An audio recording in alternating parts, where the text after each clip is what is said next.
all aboard for your chance to win $1,000 every week until December 28th. That's right, $1,000 cash just in time for the holidays. To hop on board, just head to churchillmortgage.com and punch your ticket to the Churchill Express giveaway. Visit churchillmortgage.com for your chance to win big. This is a paid advertisement. NMLS ID 1591. NMLSconsumeraccess.org. Equal housing lender. 1749 Mallory Lane, Suite 100, Brentwood, Tennessee 37027. Lucky Land Casino asking people, what's the weirdest place you've gotten lucky? Lucky? In line at the deli, I guess? Aha, in my dentist's office. More than once, actually. Do I have to say? Yes, you do. In the car before my kids' PTA meeting. Really? Yes. Excuse me, what's the weirdest place you've gotten lucky? I never win and tell. Well, there you have it. You can get lucky anywhere, playing at LuckyLandSlots.com. Play for free right now. Are you feeling lucky? No purchase necessary. Void where prohibited by law. 18 plus. Terms and conditions apply. See website for details.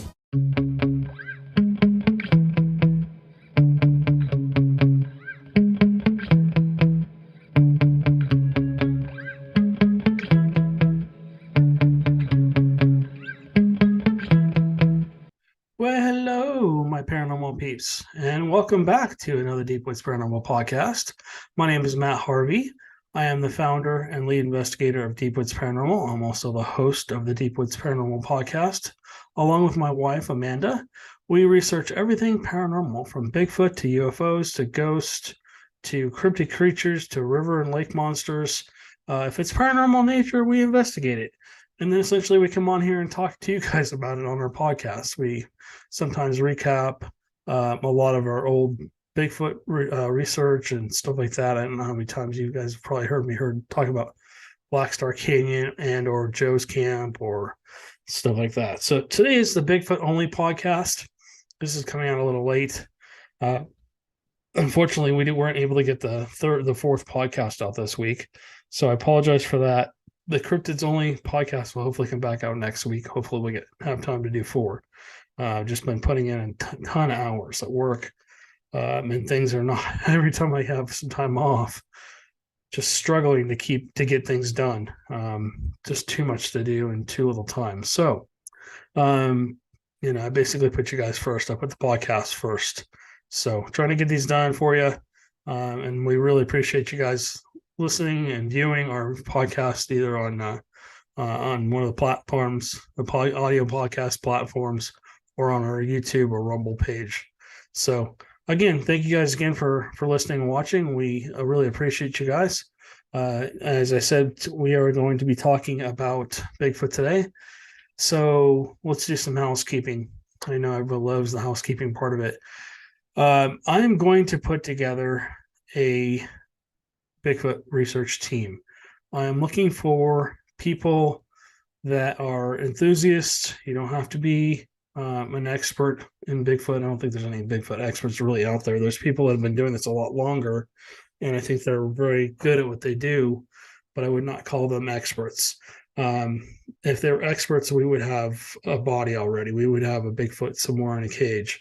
And that's the sad part of it. Nobody's really, except for maybe the GOV, nobody's really put them into a cage and study them. Fortunately and unfortunately, you've heard me talk about in the past my plans for Bigfoot. If I could get close enough and I could get enough resources on the ground, and we could surround them somehow, a group of them, we'd probably take down a couple, 3 of them or more. With darts, not hurt them, just put them out, get some hair samples, get some skin samples, some saliva, and anything else that basically are needed, measurements, pictures, videos, and all that stuff. And then that would be basically safeguarded somewhere away as quick as possible, because usually when that kind of stuff happens and the GOV finds out about it, they basically disrupt your party. And a lot of your evidence, all of your evidence seems to disappear along with the Bigfoots. So that's just my conspiracy theory, which I know is true. Personally, like I said, I don't expect anybody to believe unless you've had an experience that you can say that can't be anything else. And in this case, we'll put Bigfoot in that category. So I'm looking to put together a team, maybe 4 to 5 people.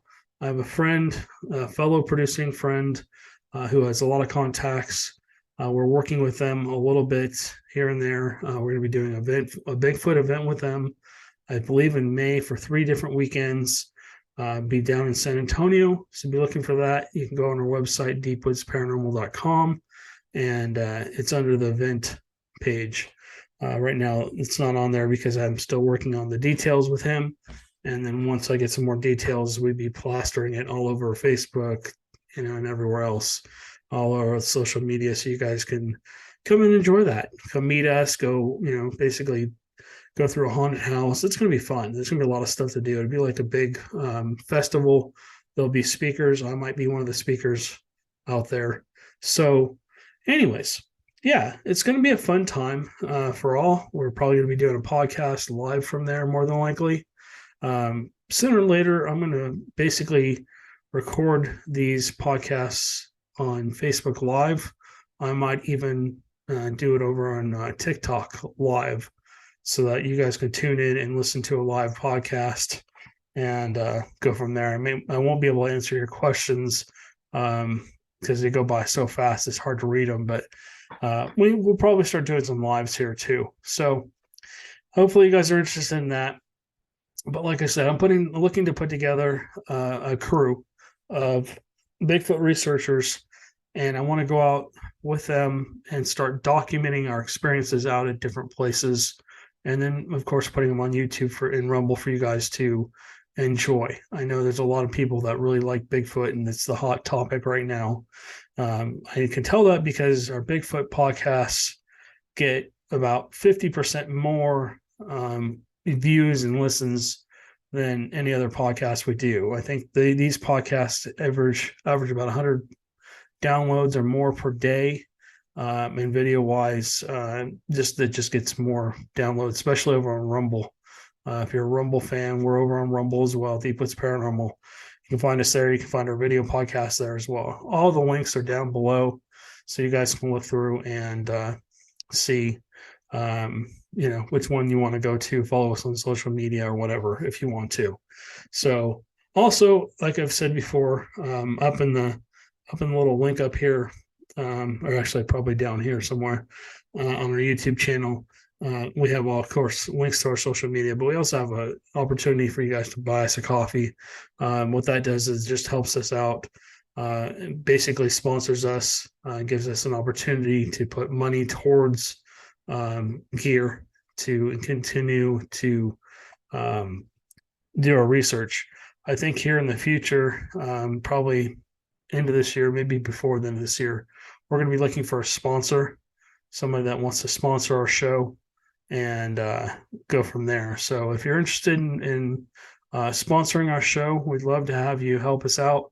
If you have gear that you want to donate or let us use on the show, we'd be happy to have it. So just stay tuned, guys. We're going to be doing a lot of stuff coming up. I'm working on a lot of things. I've got so many irons in the fire. And one of these days, I'm going to start pulling some of them out and putting them, to the test. So anyways, all right. So let's get into this. What I want to do today is we're going to watch a YouTube video, Cliff from Animal Planet's Finding Bigfoot. He is talking about the best Bigfoot evidence. He's like a footprint specialist. He's like Dr. Jeff Melbrum. He can tell you if a footprint's fake or real pretty quick, and stuff like that. He's been out in the field for a long time. Nothing but respect for him. I would love to meet him one of these days and maybe do some Bigfoot research with him here in Texas. So, all right, let me share my screen and we will go over here. All right. All the links to buy us a coffee. Here's our website, deepwoodsparanormal.com. If you want to go over here and listen to the audio podcast, it's here. Also the YouTube. People keep asking me about this. Our YouTube page is here. So basically our deepwoodsparanormal.com website is basically a nonstop shop. You can listen to our podcast. You can watch our videos here. Like I said, public ghost hunts will become public paranormal events probably. And then of course you can read a little bit about us, and then our social media page. I think that's just our Facebook and Instagram. And then of course my wife and I run a production company. So, and then we're just basically doing our own thing. We're basically putting together our own shows, as you guys can see on YouTube or Rumble.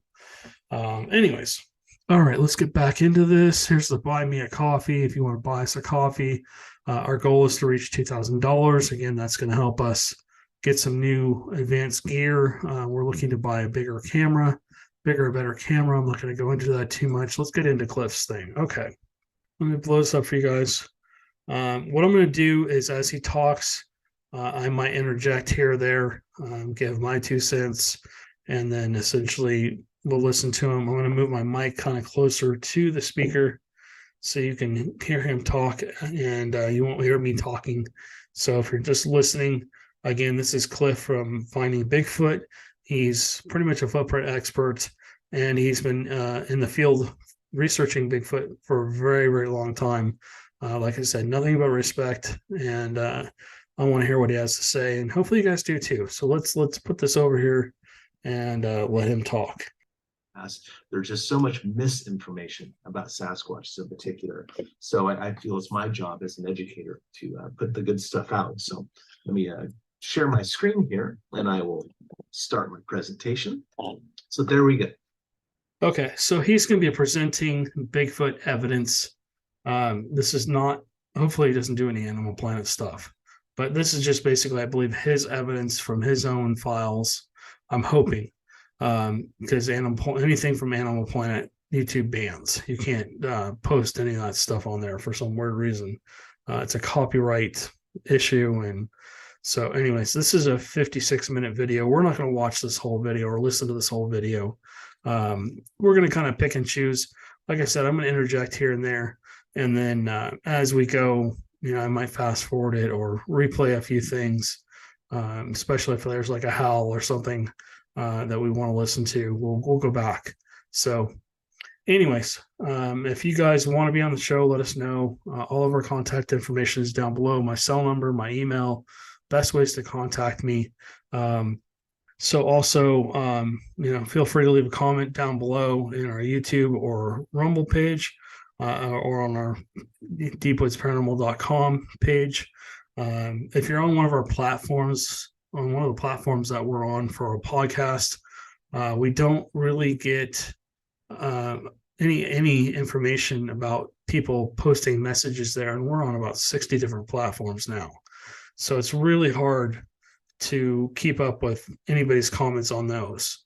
But YouTube, Facebook, Instagram, whatever, anywhere else you want to leave us a comment. If you want to send me a personal email, or if you want to text or even call me, my information is down below. Everything's in the description. So, all right, so let's listen to Cliff. Even this presentation is Bigfoot, the evidence. Because again, people are not aware of the evidence, and there's so much evidence, and it is internally congruent and almost predictable in some ways of what would be expected of a species like this. So let's first start off by talking about the difference between evidence and proof. Okay. Basically, evidence is something that kind of supports what you think, like the scientific process, which we'll get into in a minute, is a series of steps, and evidence supports your hypothesis, which we'll talk about in a minute. Whereas proof is the end all be all. That is it. There is no other way around it. This is proof. And for us, the evidence comes in all sorts of forms, and that's what we'll be speaking about today. But proof, no matter how you cut it, will essentially end up being a dead Sasquatch. Now, some other evidence might lead to that. For example, DNA evidence. If some species like Homo denisovans were discovered solely through DNA. Homo denisovans, if you didn't know, is an extinct human relative, and they were discovered solely through DNA analysis. Turns out we had a bone or two, but we misidentified those, and it turns out they're Homo denisovans. But still, that led to more parts of the body being discovered later. In Sasquatches, if we do get good DNA evidence, and we're working on that now, but if we do get good DNA evidence, that's not going to prove it to anybody beyond the DNA experts. Then the scientists will go out and get a dead one. I don't advocate for that. I'm not a hunter. I don't shoot even deer. And certainly shooting probably what our closest living relative on the planet would be an upsetting thing for me. So I'm not going to go do that. I'm not a gun guy. I've got a couple of firearms, but I'm no means a gun guy. I live in Oregon. I know some gun guys. I'm not one of them. So that's not going to be me. I'm just going to educate the public and hopes to soften the blow of discovery. But I mentioned that science is a process, and here are the steps of science. Science isn't this body of knowledge that's guarded by. Okay, so Cliff made some good, interesting things here. Sorry about that. So Cliff makes some good points. Now, I just want to make sure people understand, full disclaimer, I am not interviewing Cliff. This is a video I found on YouTube, just in case you're listening. You have to take this with a grain of salt. I believe that there are other species of human or humanoids out there that possibly live in the forest. They look like us. They might be a little bit bigger, a little smaller than us. But I believe Bigfoot is also another species that live out there. There's people that have seen them and they say, oh, they have a regular face like us and they have hair around their chin and stuff, but they're human. I believe that. I believe there are human entities that are still out there that we don't know. They're probably few and far between. They're probably in small groups. They're probably in the thickets, where we don't go, and stuff like that. So, but I also believe that Bigfoot might be a separate species from humans, but they might have some human DNA. Could they be Gigantopithecus? Could they be something else that we just don't know of? Maybe. I mean, there's all kinds of theories on them. And again, take all this with a huge grain of salt. This is all theory. Until, like Cliff said, All aboard for your chance to win $1,000 every week until December 28th. That's right, $1,000 cash just in time for the holidays. To hop on board, just head to churchillmortgage.com and punch your ticket to the Churchill Express giveaway. Visit churchillmortgage.com for your chance to win big. This is a paid advertisement. NMLS ID 1591. NMLSconsumeraccess.org. Equal housing lender. 1749 Mallory Lane, Suite 100, Brentwood, Tennessee 37027. Hey guys, it is Ryan. I'm not sure if you know this about me, but I'm a bit of a fun fanatic when I can. I like to work, but I like fun too. It's a thing. And now the truth is out there. I can tell you about my favorite place to have fun. Chumba Casino. They have hundreds of social casino style games to choose from with new games released each week. You can play for free anytime, anywhere. And each day brings a new chance to collect daily bonuses. So join me in the fun. Sign up now at ChumbaCasino.com. No purchase necessary. VGW. Void where prohibited by law. See terms and conditions. 18+.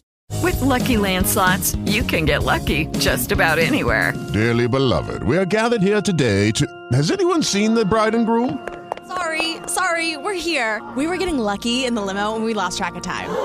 No, Lucky Land Casino. With cash prizes that add up quicker than a guest registry. In that case, I pronounce you lucky. Play for free at LuckyLandSlots.com. Daily bonuses are waiting. No purchase necessary. Void where prohibited by law. 18+. Terms and conditions apply. See website for details.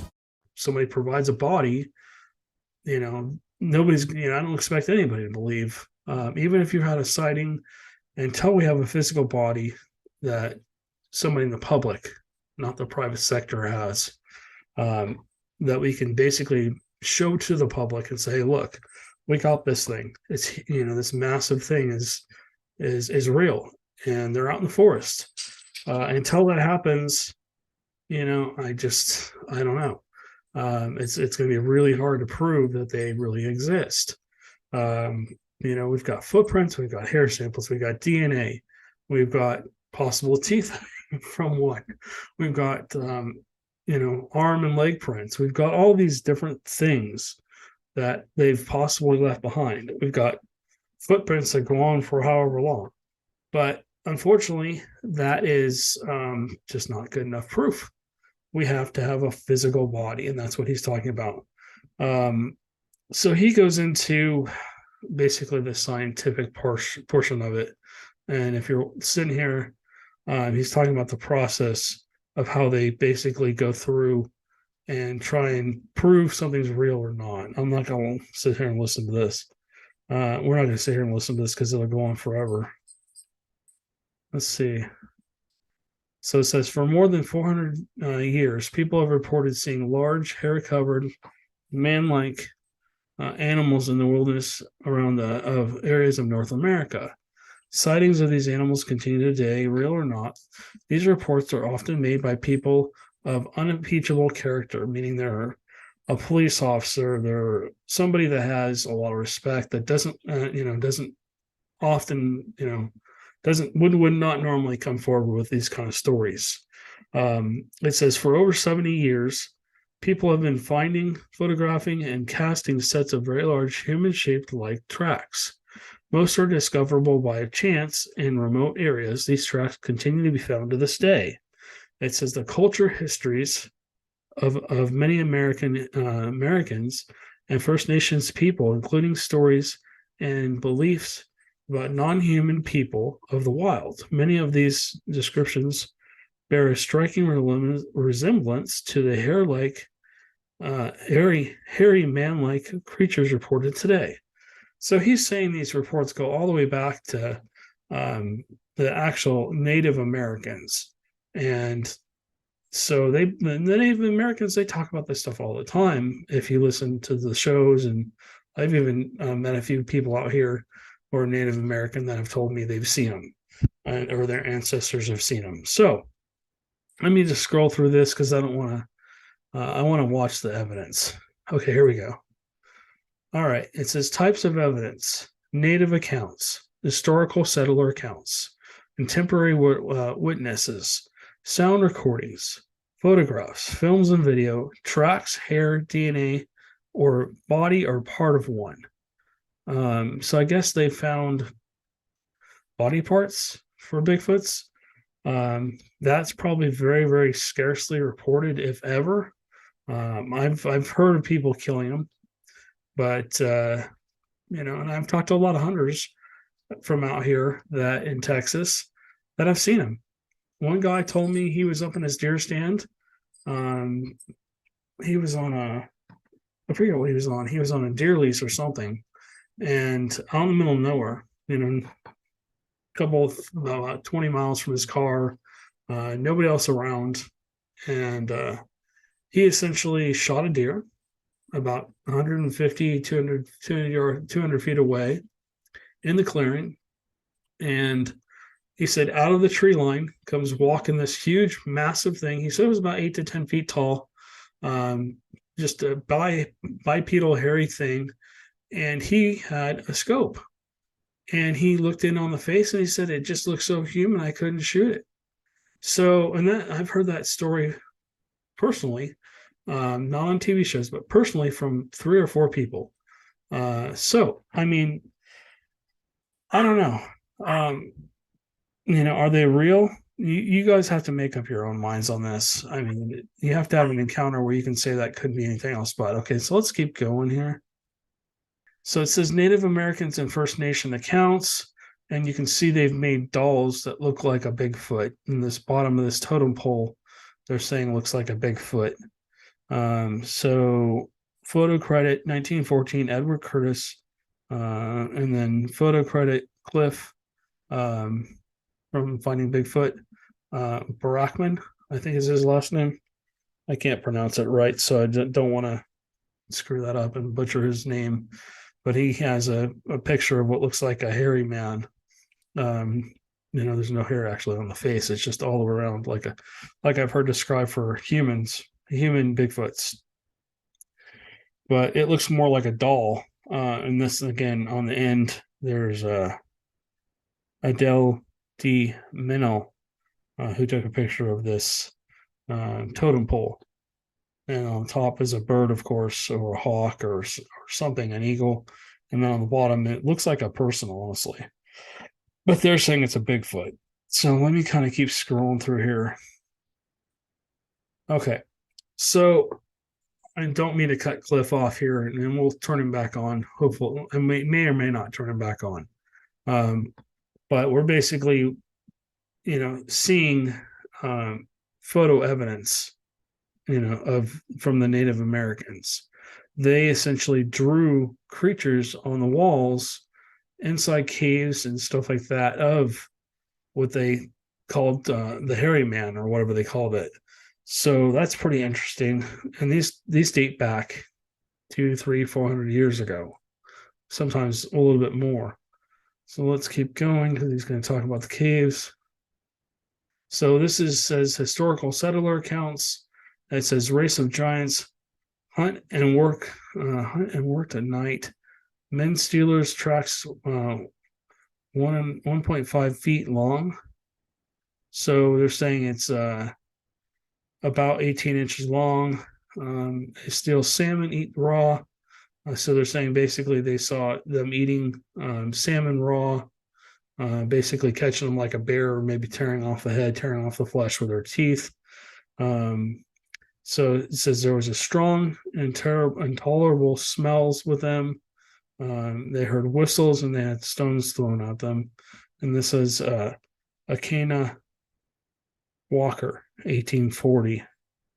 And this is his accounts, I'm guessing. So let's keep going. So, okay, yeah. Here we go. Let's go to this one.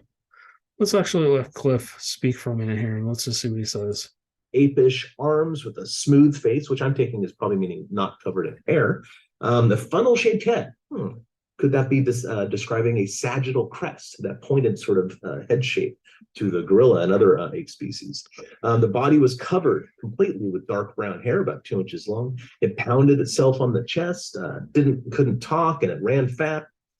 So he's talking about a report from Thursday, January 3rd, 1878. This is from a newspaper in Pennsylvania. It says Smithport, Pennsylvania. I'm sorry, my stuff's in the way. January 3rd, 1878. And he's basically describing what the gentleman saw. So let's keep going and play this. Let me move this out of the way. Okay, where is the play button on here? There it is.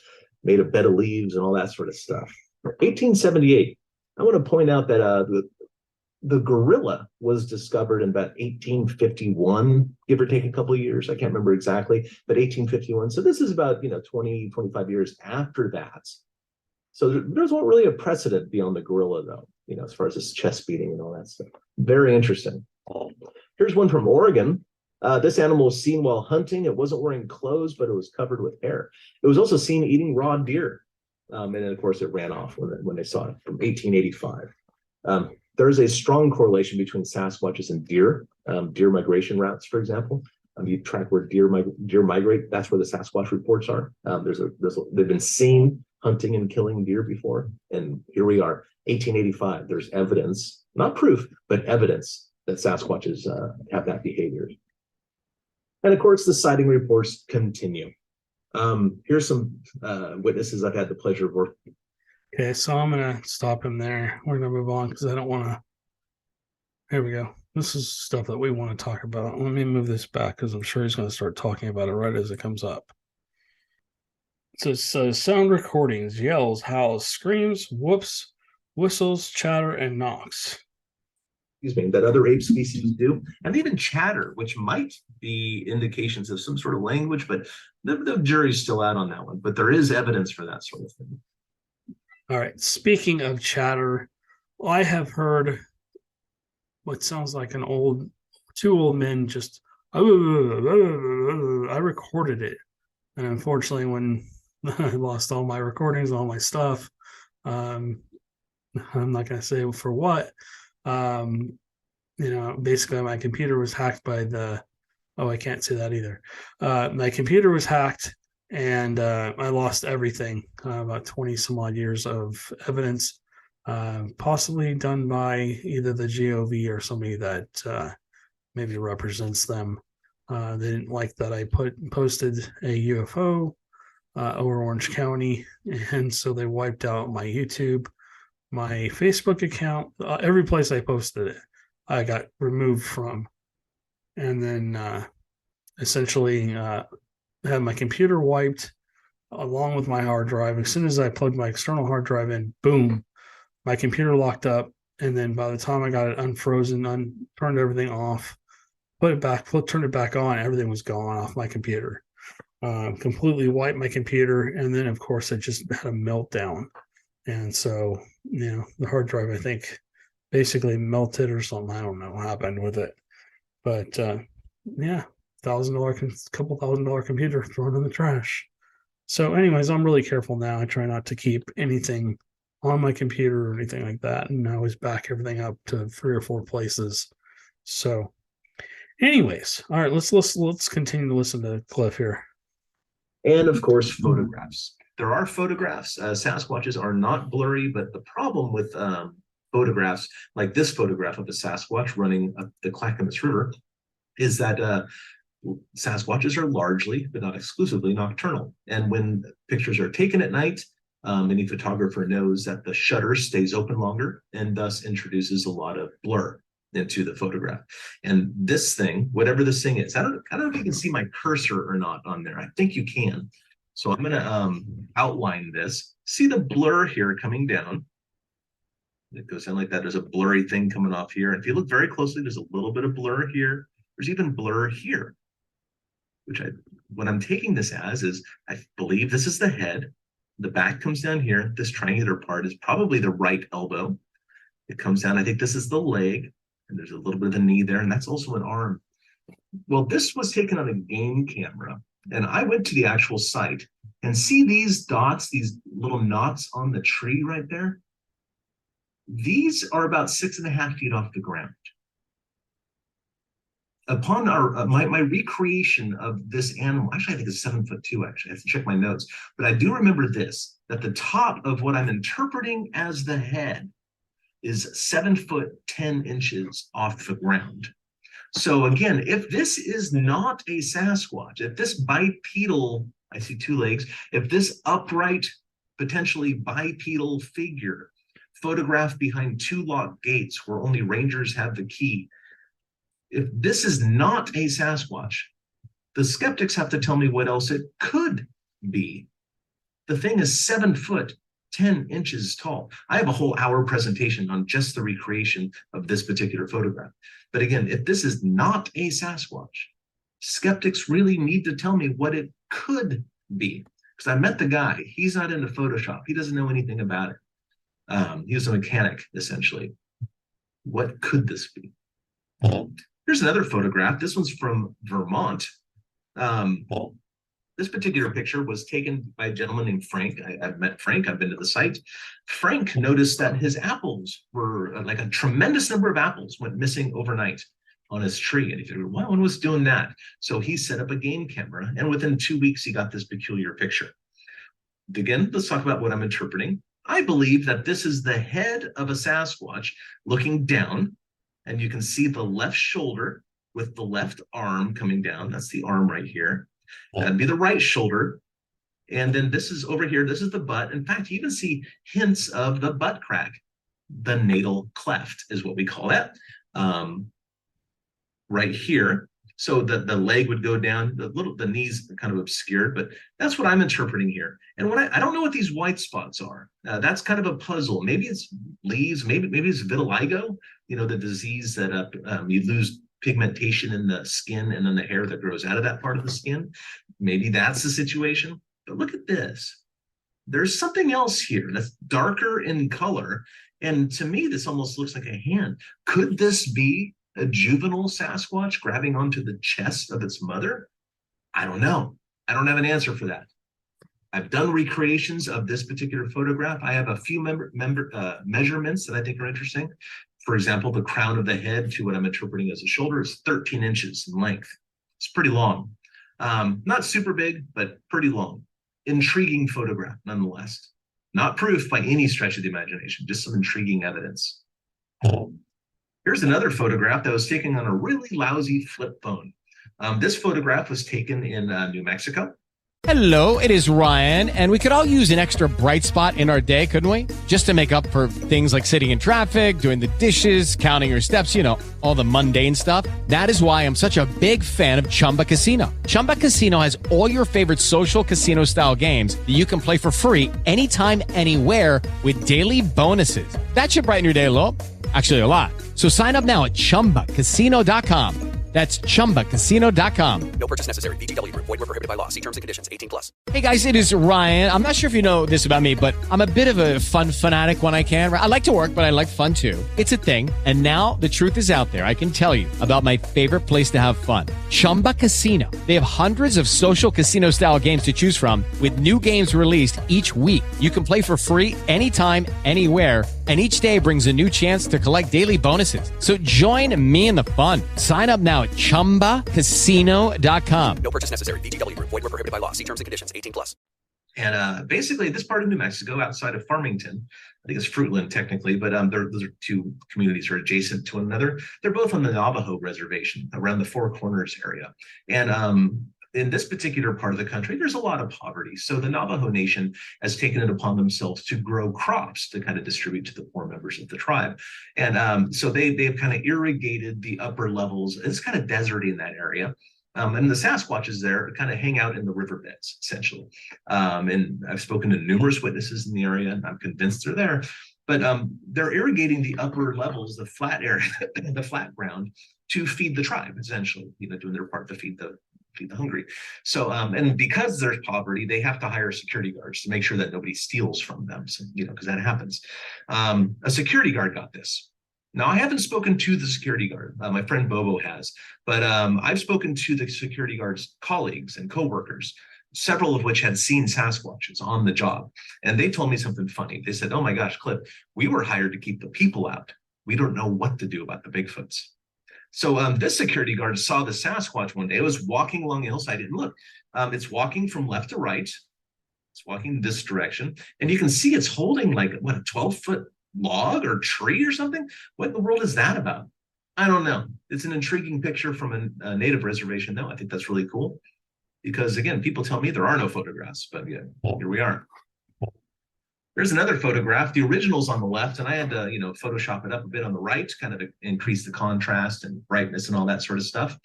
A 16 or 17-year-old dude, a guy named Ian Gill, got this photograph as he was driving out to his grandmother's cabin outside of in Vermont again, about 12:30 at night.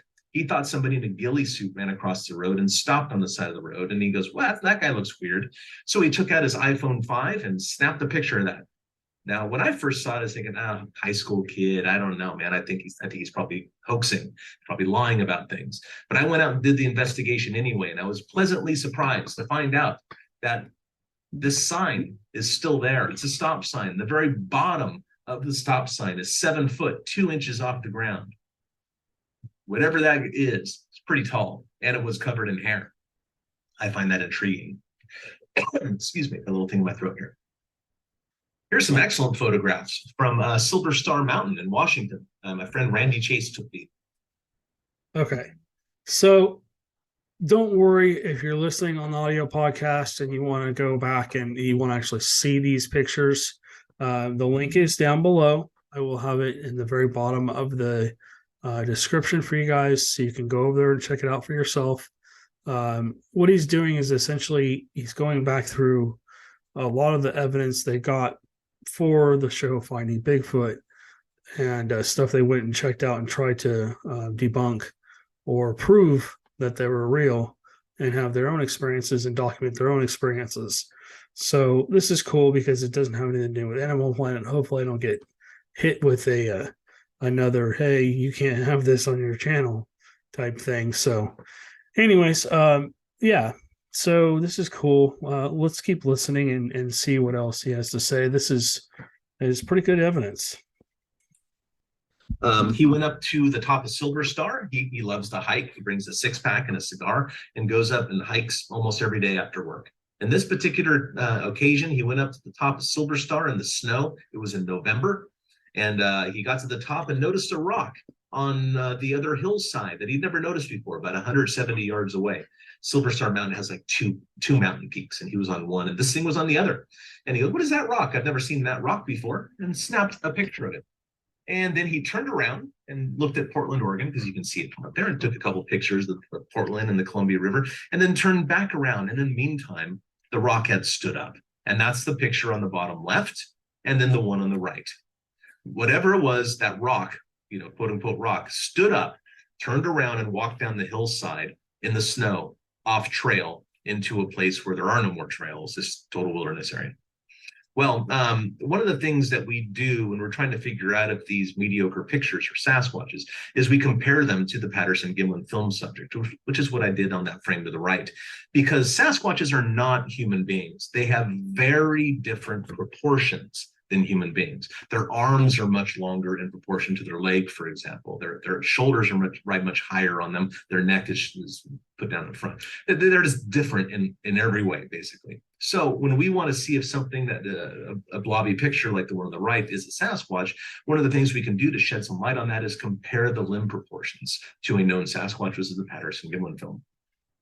By the way, I want to say this now. The Patterson-Gimlin film has never been proven a fake.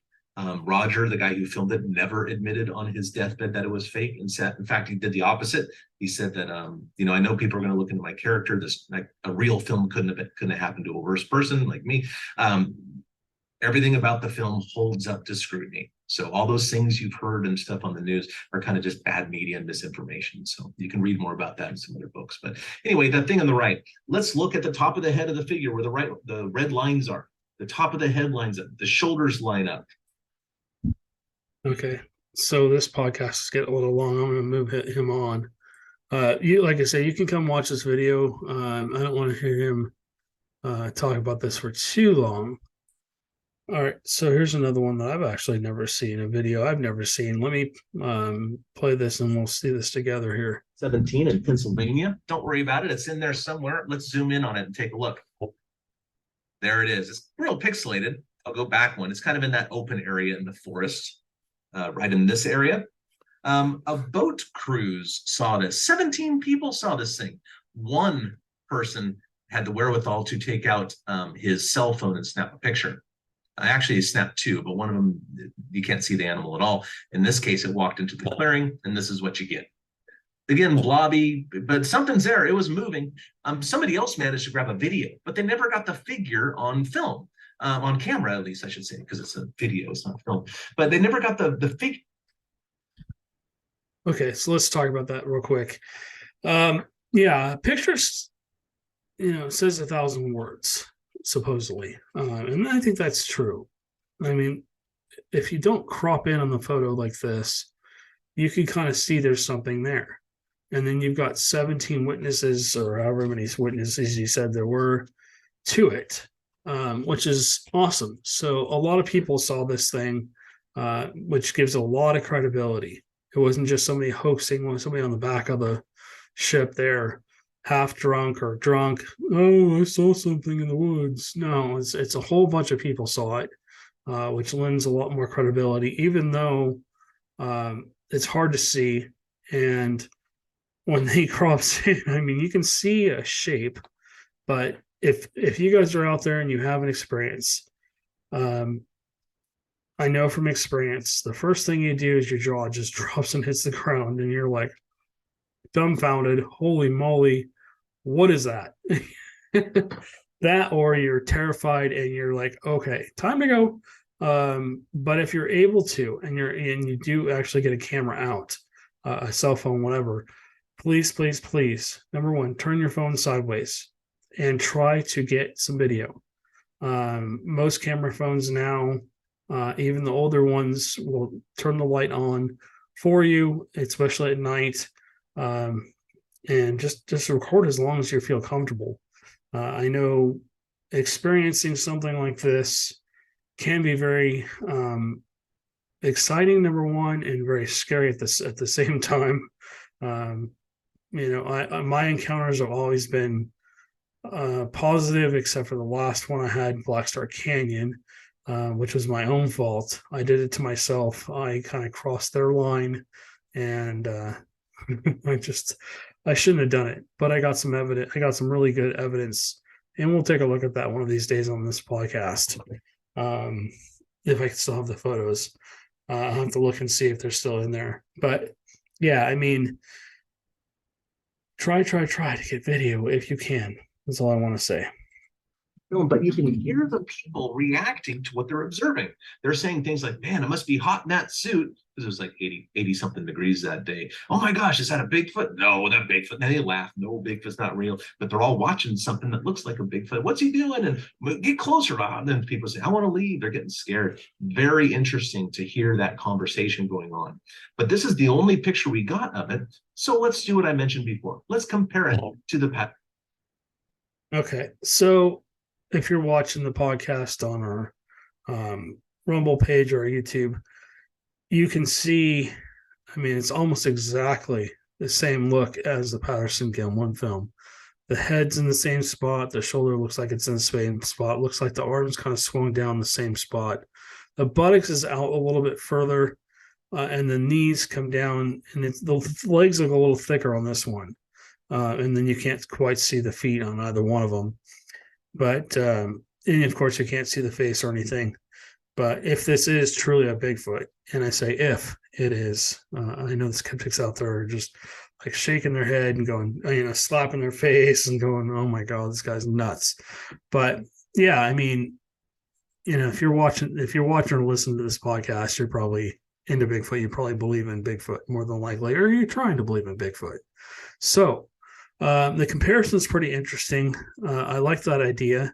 One of these days, I'm going to have to download a picture of this Bigfoot that they're talking about from the Patterson Gim 1 film. They call her Patty, and see if I can basically compare, pictures I have and videos I have to it, and see what the differences are and stuff like that. So, and just remember that Bigfoots come in all different shapes and sizes.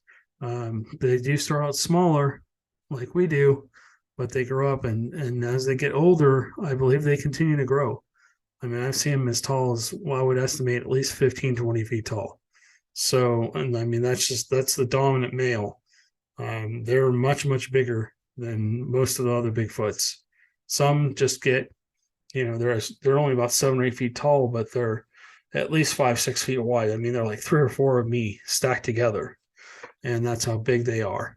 It's scary. The ones I count, the Pouncer and Black Star Canyon. All right, so we're going to move on from that. Let's keep going. He shows the Patty film.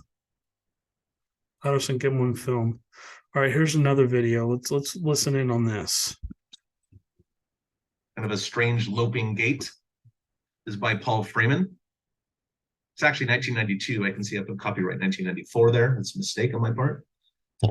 Here's another piece of footage taken on a thermal imager. Okay. So let me talk real quick about that last video. The audio didn't come up for some reason as he was talking. But essentially, there's a Bigfoot that's basically in behind some brush in the thicket. And what they've done is they've moved the video around to basically show the Bigfoot only, so you can kind of follow where it's going and still see it, which is smart. They've done that with the Patterson Gim 1 film too. They've stabilized it, and so they can analyze it better. I mean, I don't know how many people have reanalyzed that video, and nobody's been able, like Cliff said, to be able to debunk it. So that was interesting. This is the thermal video.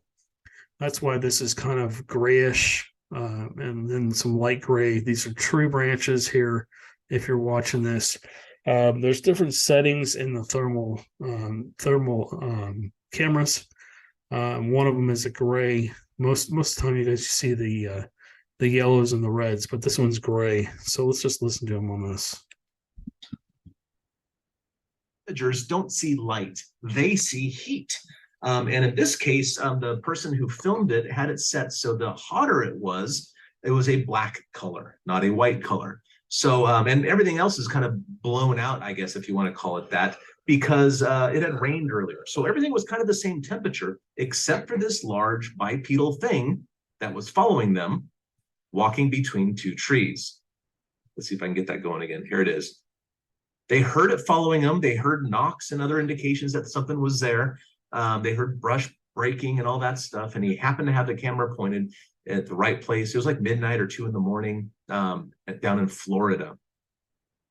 What always strikes me about this is that the arm and leg proportions are not what you would expect of a human, okay?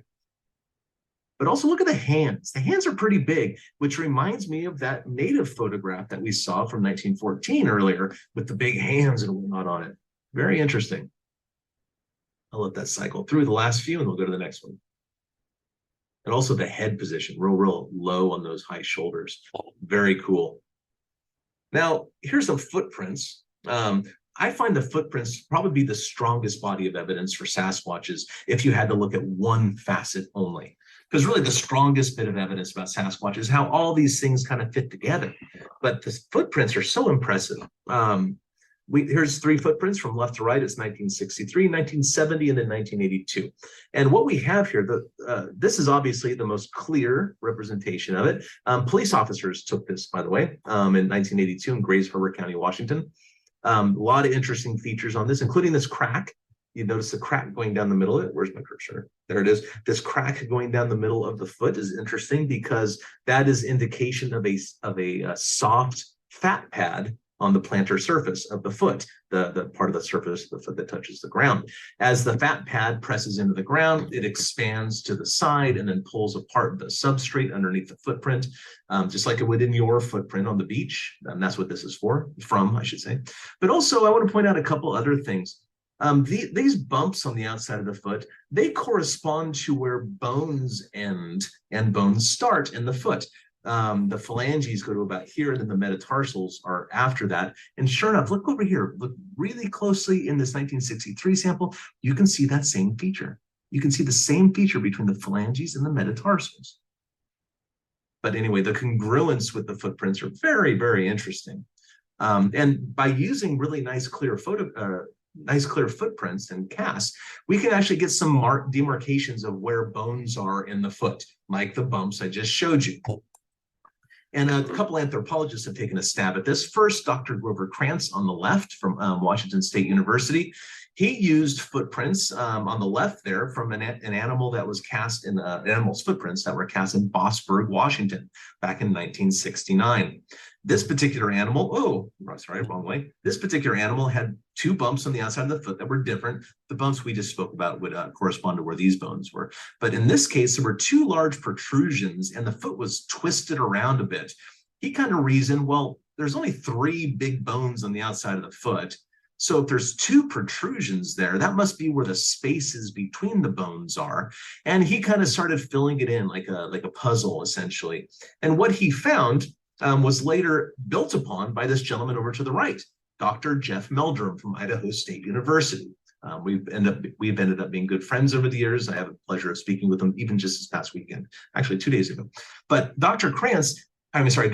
Jeff Meldrum on the right is literally a PhD in anatomy with a specialization in feet and what led to bipedalism.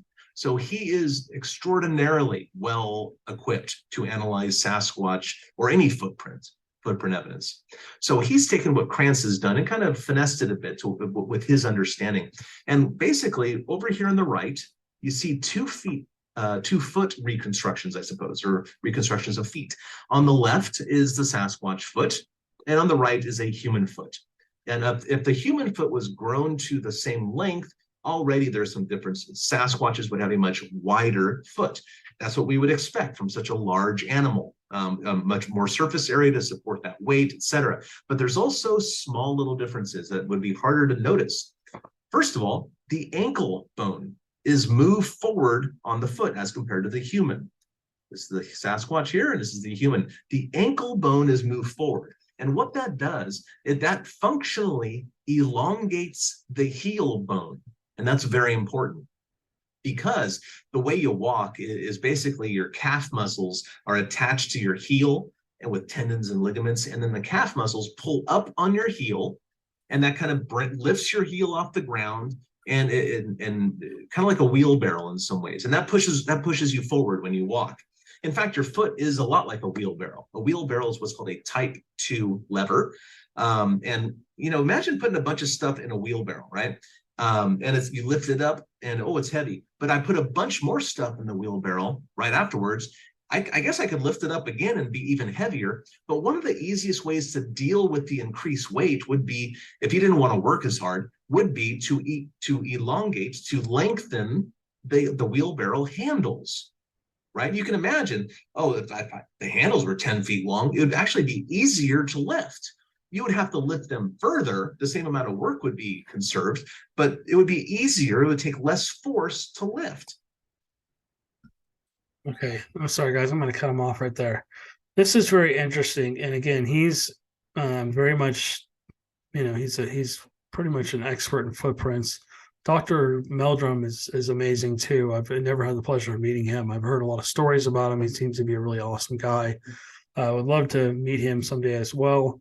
And just talk to him about, and just pick his brain as much as I can. I mean, I'd love to sit here and listen to Cliff talk about footprints and stuff forever. In fact, I've learned a little bit just by going through this, listening to him. I'll probably come back to this later, and you guys are welcome to again. The link will be down below in the description, so you guys can come and watch this if you want. Let's keep moving. And he's basically just talking about how the feet basically are different in a Bigfoot than in a human, and how the prints would be different, which is interesting. You guys, like I said, you guys can come and listen to this. And he's talking about more footprints, a lot of footprints. Let's just see what else is on here, where they found them. And he's pretty much just talking about, okay, that's pretty much the whole podcast, the whole thing. All right, let me come back on here. Let me stop sharing my screen. Okay. So I hope you guys enjoyed that. Cliff is, like I said, he's very, very knowledgeable of Bigfoots. He's been doing it a long time. He knows footprints and stuff like that. He's got, I don't know, from what I hear, he's got over 1,000 footprints, Bigfoot footprints in his collection. So that's really cool. I've only had the opportunity to cast 3 casts. The first one broke into pieces on me. The second one didn't come out. I mean, it was just a very shallow print, but there was a clear footprint there, and it was massive. It was got to be 18, 19 inches long and at least 7 or 8 inches wide. And I put my foot next to it, and my foot's about half the length and half the width. And I have a big size, 13. I have a size 13 wide. So I've been accused of being Bigfoot by my parents every once in a while. Anyways, so yeah, I mean, he's just very knowledgeable. And like he said, for us to really prove, hey, there's a Bigfoot out there, number one will either have to be caught, which I believe the GOV has them somewhere, has been studying them. Let's get on the rabbit hole for even deeper for a second here. Supposedly aliens come and visit us and kidnap Bigfoots. Or, somebody told me one time, oh yeah, Bigfoots are just an alien's pet. They're actually from outer space. They're not really from here. And I don't know if I believe that either. I believe that they could be like a Gigantopithecus type creature. Maybe Gigantopithecus never died out. If you look at Gigantopithecus, and I've been doing some research on them, if you look at the different colors, there was a red one, a brown one, a tan one, and a black one. The black one was the biggest. They were said to get up to 10.5, 11 feet tall, sometimes 12 feet tall. And then the other ones, are different. I've seen a black one. I've seen a gray one, which I think is just like, as you can see in my beard's getting gray. I think they lose pigment in their fur as they get older. So who knows how long they live, in the wild. Who knows? That's just further research that needs to be done. And then essentially, if you look at, the other colors, blonde, I've seen one that's blonde. That one was got to be pushing at least 10 feet tall. But that one was more of a tall, lanky Bigfoot, really long arms, more skinny, and more of a coned shaped head. and basically just very, very. It looked like Krusty the Clown, to be honest with you. Had this really long hair sticking out the side of it, bald almost all the way on the top. Just a huge crown on the top of its head. I'll never forget it. If you go watch Joe's Camp, you can actually see it. I've got another picture of it somewhere from a trail cam where it's standing behind a tree looking at the trail cam.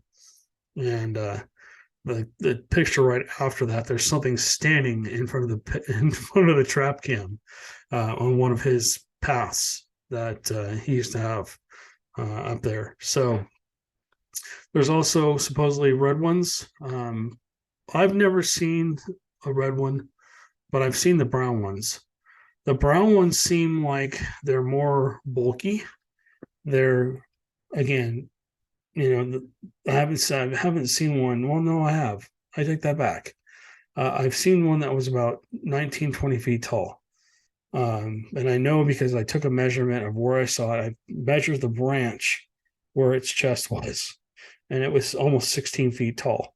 So, put another 2 or 3 feet above that for the shoulders and the head.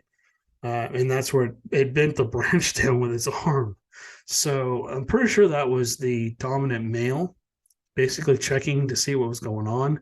And I think they learned the sound of my Bronco when I would pull up to Joe's Camp, because there'd be activity immediately as soon as I'd pull up. And as soon as I go to grab a camera, I would just stop and go quiet until the nighttime. And then stuff would start to happen. We heard tree knocks and stuff. But anyways, getting back to that. So the brown ones tend to be almost as wide as they are tall. In Black Star Canyon, and these could be juveniles. They were basically brownish colored, and they were brownish blackish colored, and they were about 7-8 feet tall and at least 5 or 6 feet wide, if not wider.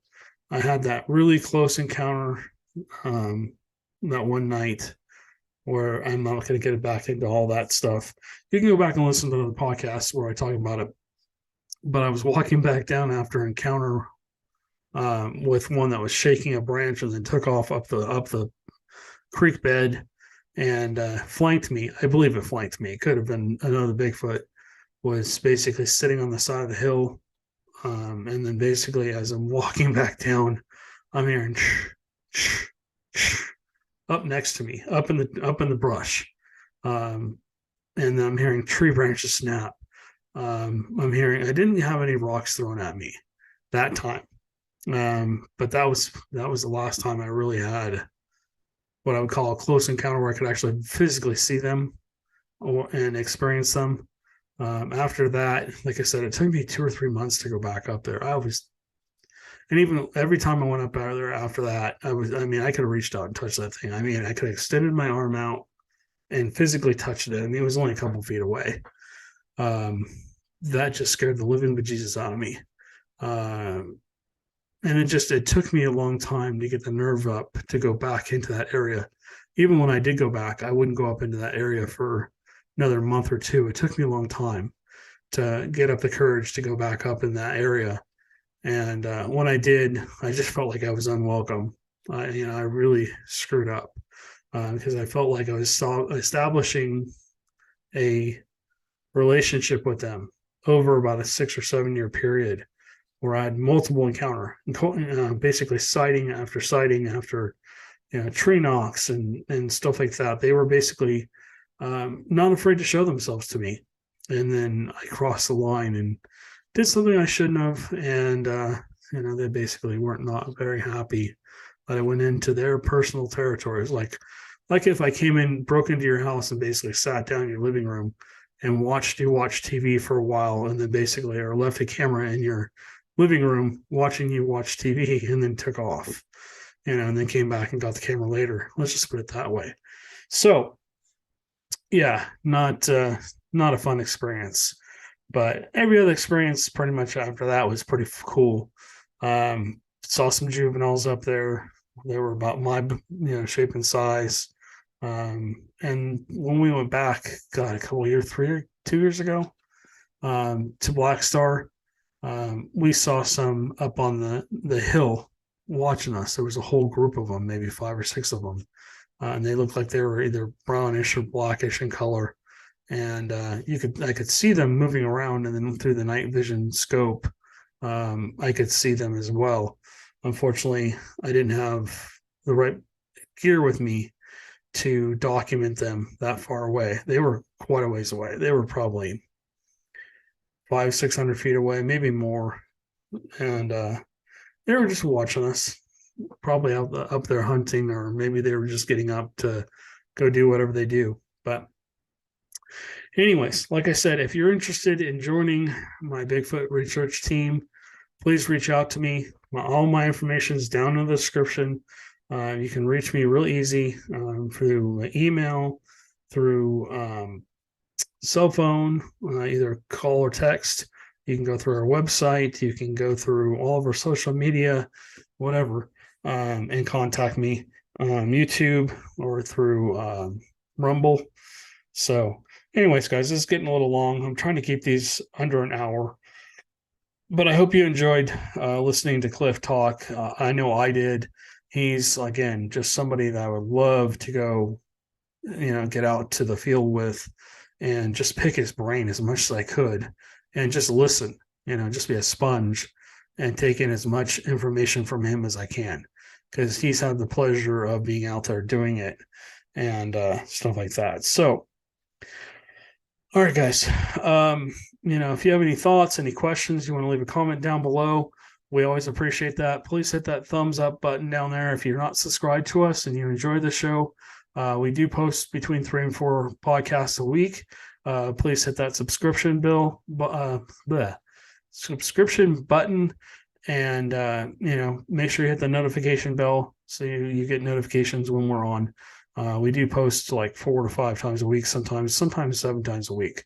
So we post a lot. We've got almost 300 videos on our YouTube channel, and we're getting up there on the Rumble channel too. So, and then we've got almost 125 podcasts. This is 120. I think this is podcast 124, I believe. So, when we get to 150, maybe we'll have some kind of cool giveaway or something for you guys that listen. And I just want to thank you guys again for your support and liking our channel and helping us grow. And we'll continue to bring you content. And we will catch you on the next one.